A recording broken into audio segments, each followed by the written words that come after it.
Самая распространенная болезнь после Альцгеймера, которая поражает центральную нервную систему – болезнь Паркинсона, или, как ее еще называют, дрожательный паралич. Считается, что ею болеют только старики, однако Паркинсон встречается даже у молодых людей. По статистике, в мире этим недугом страдает от 7 до 10 миллионов человек. Основными предрасполагающими факторами к этому заболеванию это, во-первых, естественное старение организма, во-вторых, наследственная предрасположенность. 15% пациентов, у них есть семейный анамнез, то есть кто-то из родственников болен этим заболеванием.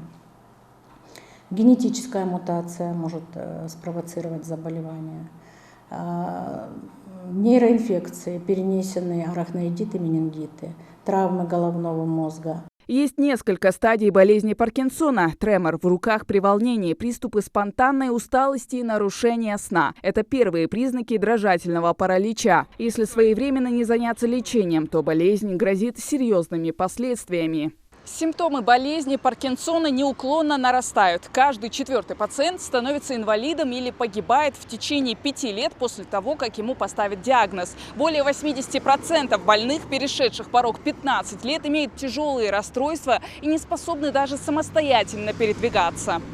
Болезнь Паркинсона неизлечима, но медикаментозная помощь уменьшит или даже остановит развитие симптомов. Пациенты до конца жизни принимают препараты, вырабатывающие дофамин, недостаток которого наблюдается у больных. Есть и новейший метод лечения – это малоинвазивная нейрохирургическая операция. Вживляются электроды, которые тоже стимулируют выработку гормона.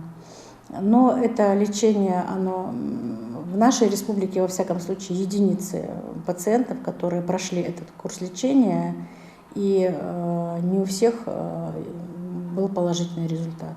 День борьбы с болезнью Паркинсона ежегодно отмечают 11 апреля, в день рождения Джеймса Паркинсона, английского врача, который и описал дрожательный паралич. В России с этой болезнью живут около 200 тысяч человек. В группе риска пожилые люди старше 60 лет. Причем мужчины заболевают в 2 раза чаще женщин.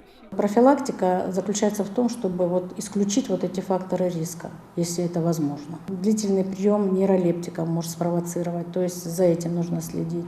Длительный прием алкоголя, интоксикации всевозможные, отравление тяжелыми металлами. Паркинсон – это не приговор, говорят врачи. Своевременная диагностика, прием медикаментов и занятия лечебной физкультурой позволят надолго сохранить качество жизни. Хава Газикова, Мухаммад Шаухалов, Новости 24.